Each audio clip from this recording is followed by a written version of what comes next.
श्लोक 30.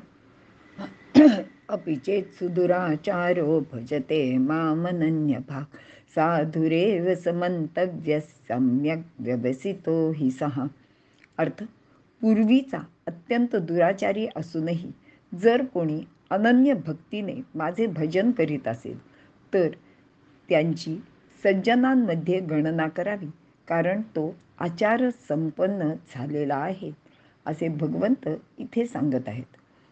विवरण: वरील श्लोकात अनन्य भक्ताचे ठिकाणी परमेश्वर सतत राहतो असे सांगितले आहे. मात्र या श्लोकात भगवंताने जरा धक्का देणारेच विधान केले आहे. पण याचा थोडासा विचार केला तर असे लक्षात येईल की कर्मकांडात अडकलेल्या समाजाच्या नीती अनितीच्या, पापपुण्याच्या कल्पना किती वेगळ्या असतात. ज्ञानदेवांनी या सगळ्या कल्पनांना विचारात घेऊनच म्हटले आहे की पापपुण्य व त्यापासून प्राप्त होणारे स्वर्ग नरक या चोरांच्या वाटा आहेत.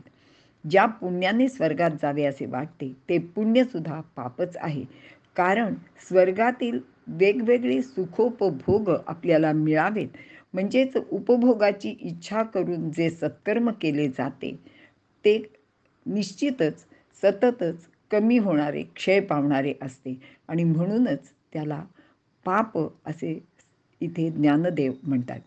या गोष्टीला पुण्य म्हणता येणार नाही.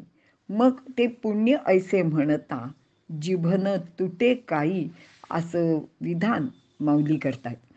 याचा विचार केला तर समाज ज्याची गणना पुण्यात्मा किंवा पापात्मा म्हणून करतो तो तसाच असेल असे नसते, आणि म्हणूनच तीर्थयात्रा व्रत वैकल्य करणारा कोणी खरा भक्त असेल असे मानायचे काहीच कारण नाही. पण एखादा यापैकी काहीही न करता सुद्धा केवळ परमेश्वराचाच भक्त असू शकतो.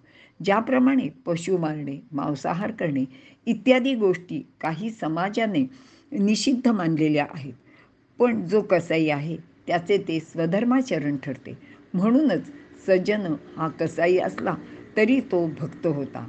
त्याचे वर्णन तुकोबा करतात. सज्जन कसाया विकू लागला मांस, म्हणजे त्याच्या त्या कामात भगवंत त्यांना मदत करत होते.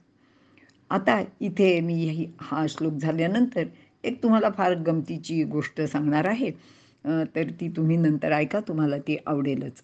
समाजातील रूढ संकल्पना या रूढी असतात. त्यामध्ये असलेल्या पापपुण्याच्या अनेक गोष्टी हास्यास्पद अशाच असतात, कारण यामध्ये केवळ बाह्याचरणाला म्हणजे प्रदर्शनाला महत्त्व दिलेले आहे. मात्र भगवंताचे दृष्टीने दर्शनाला म्हणजे आत्मदर्शनालाच, खऱ्या ज्ञानाला महत्त्व आहे. अगदी ज्ञानदेवांच्या मातापित्यांचे जर आपण उदाहरण लक्षात घेतले तरी या समाजातील चुकीच्या कल्पनांचे प्राबल्य समाज मनावर व विद्वान म्हणून घेणाऱ्या तथाकथित ज्ञानी लोकांवर कसे आणि किती प्रमाणात होते ते आपल्या सहज लक्षात येईल. खरोखरच ते विठ्ठलपंत व त्यांच्या पत्नी रुक्मिणीबाई पापी किंवा धर्मबुडव्या असे असते तर त्यांचे पोटी हे दैवी गुणसंपन्न निवृत्ती, ज्ञानदेव, मुक्ताई, सोपानदेव अशी एका चढीत एक सरस अशी मुले जन्माला तरी आली असती का? पण समाजाने त्यांना अनीतिमान, पापी वगैरे समजून त्यांना देहांताची शिक्षासुद्धा दिली. यामध्ये समाजाच्या पापी मनाचे दर्शन होते, आणि या पापाचे कोण कोण धनी होते ते त्या त्या काळातील लोकांना निश्चितच अनुभवायला आलेले आहे. याच दृष्टीने भगवंत सांगत आहेत की केवळ बाह्याचरणाला महत्त्व न देता अंतःकरणातील भक्तीचा भाव पाहायला हवा. येथे कर्माच्या सिद्धांताचा विचार केला तर ज्या देहाकडून असे पापाचरण घडते त्या देहाला त्याचे कर्मफळ भोगावेच लागते, आणि म्हणूनच मनातील भावाप्रमाणे आचरणही महत्त्वाचेच आहे, कारण जनता जनार्दन त्याचा निवाडा करते.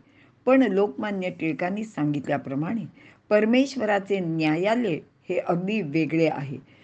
त्या न्यायालयातील कायद्यांप्रमाणे भगवंतांनी हे विधान केलेले आहे. याच विचारातून ज्ञानदेव सांगतात, म्हणून कुळ उत्तम नो व्हावे, जाती अंत्यजेही व्हावे, वरी देहाचे नावे पशुचेही लाभ. पण तो अंतःकरणापासून भगवंताचा भक्त मात्र असायलाच हवा. येथे भगवंत सांगतायत की येथे भक्ती एकी मी जाणे आणि तेथे साने थोर न म्हणे. काही लोक हा श्लोक वाचून म्हणतात, पहा आता स्वतः भगवान श्रीकृष्णानेच दुराचरण करणाऱ्या लोकांना चांगले म्हणायचा सुद्धा प्रयत्न केला आहे.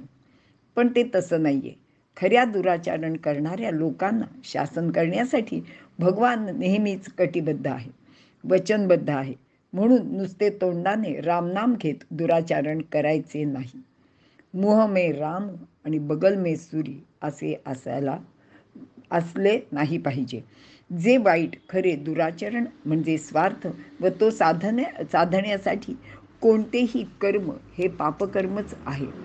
त्याची भलावण येथे भगवंतांनी केलेली नाही हे सर्वांनी इथे लक्षातच घ्यायला हवे. आणि हा सर्व विचार भगवंत अर्जुनाला इथे सांगत आहेत. इथे आपण थांबूया.